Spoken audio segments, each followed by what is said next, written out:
हरिशंकर परसाई द्वारा रचित व्यंग असामाजिक तत्व कौन, और सुनाने वाला आपका गोदान। साधो, हम साधु हैं। हम शताब्दियों से गौभक्त हैं, उसे गौमाता मानते हैं। पुत्र के नाते हम गौमाता से कहते हैं, माँ तू चाहे दूध हमें एक बूंद ना दे, हमने भैंस को दूसरी माँ मान लिया है। पर माता तू मरकर उपद्रव मत कराया कर, तू जीवित हालत में विशेष काम की ही नहीं रही। तुझे भूखा मारते हैं, डंडे से पीटते हैं, दुत्कारते हैं, तू आवारा घूमती है, हर कुछ खाती हुई। मगर तू अगर किसी साधारण परिस्थिति में मरी हुई मिल जाती है या तेरे मारे जाने की खबर फैल जाती है तो तू एकदम पूज्य हो जाती है। तेरे बेटे उपद्रव करने को तैयार हो जाते हैं। सबसे ज्यादा तू मरी हुई हालत में प्रिय और पूज्य एक सांप्रदायिक संगठन और उसकी पार्टी के लिए हो जाती है। हालांकि ये गांधीवाद और समाजवाद अपनाने की घोषणा करते हैं, तू गुंडों और लुटेरों की पूज्य हो जाती है मरकर। तेरी लाश राजनीतिक उद्देश्य के लिए काम आती है। जीवित होती है तब तू बोझ होती है, मर जाती है तो कई तरह के फायदे देती है। साधो, हफ्ते भर पहले जो हुआ उस संदर्भ में मैं गौ माता से यह कह रहा हूं। इस शहर में थोड़े से अंतर में 2 गाय सड़क पर मरी पाई गई। ऐसा किसी शहर में हो सकता है? सवाल यह है कि इसके बाद कौन सा अनुष्ठान हो। गाय के मामले में हमेशा ध्यान मुसलमानों की तरफ जाता है। यह परंपरा से चला आ रहा है। इस प्रवृत्ति का उपयोग किस तरह किया जाए? साधो, अगर राजनीति वाले दंगा कराने पर उतारू हैं, उन्हें इससे राजनीति का लाभ लेना है, तो कोई भी ताकत इन्हें रोक नहीं सकती। हर पार्टी ने गुंडे भर्ती किए हैं और पुलिस रिकॉर्ड में जो निगरानी बदमाश हैं वे अमुकजी और तमुकजी बनकर बाइज्जत नेता हो गए हैं। साधो, कोई दंगा अकस्मात नहीं होता। 20 गाय मर जाएं दंगा नहीं होगा, मगर एक भी गाय का एक बाल भी ना गिरा हो तो भी भयानक दंगा हो सकता है। कारण यह है कि दंगे आयोजित किए जाते हैं।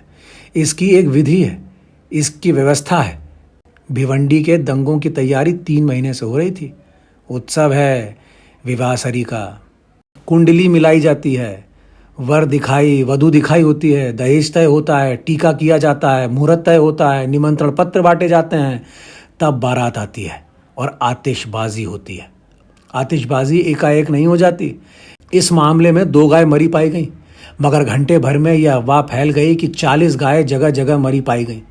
शाम तक 200 गाय मरने का प्रचार हो जाता है। मगर एक तो जिला प्रशासन ने चुस्ती दिखाई। गायों का पोस्टमार्टम करा के ये बता दिया गया कि गाय सड़ी सब्जी खाने से अमुक बीमारी से मरी है।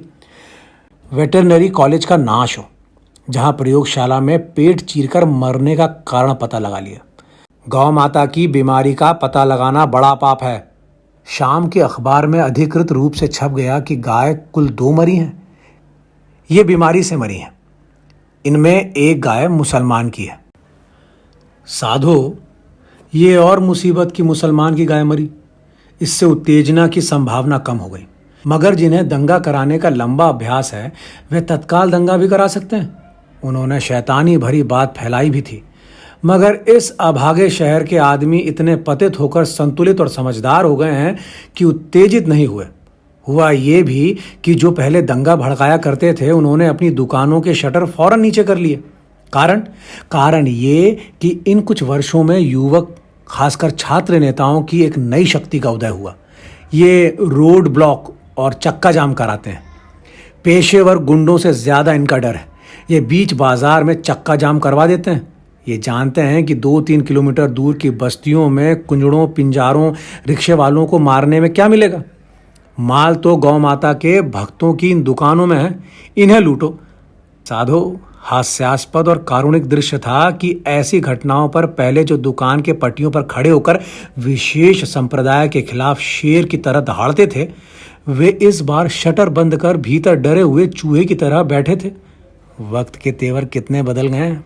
साधो, जो जो चुनाव नजदीक आएंगे सांप्रदायिक पार्टी दंगा कराने की कोशिश करेगी। अगर राजनीतिक और वोटों का लाभ उसे दिखा तो इस बार उन्हें राजनीतिक लाभ नहीं दिखा। वे तैयार भी नहीं थे, इसलिए कुछ नहीं हुआ।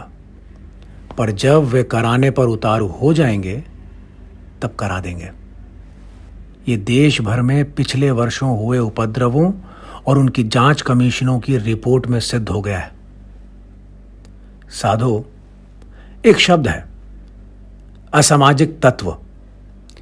ये सुभीते के शब्द है, इसमें किसी का नाम नहीं लिया जाता और दोष गुंडों लुटेरों के सिर पर मढ़ दिया जाता है।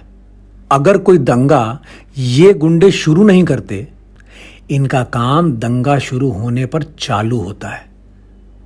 वास्तविक असामाजिक तत्व दूसरे होते हैं।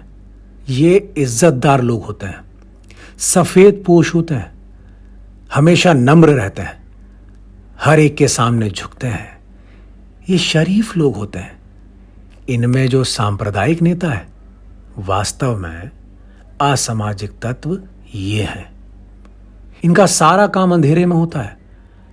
अफवाह ये बनाकर देते हैं, दंगे की योजना ये बनाकर देते हैं, उत्तेजना ये फैलाते हैं, दंगा मशीनरी ये देते हैं। साधो, पर ये कभी नहीं पकड़े जाते। ये बड़े लोग होते हैं, राजनीतिक प्रभाव होता है, पैसा होता है। अगर हर शहर में इनमें से 3-4 को शासन धमकी दे दे कि नए कानून में साल भर हम तुमको जेल में रख सकते हैं, तो दंगा कहीं ना हो।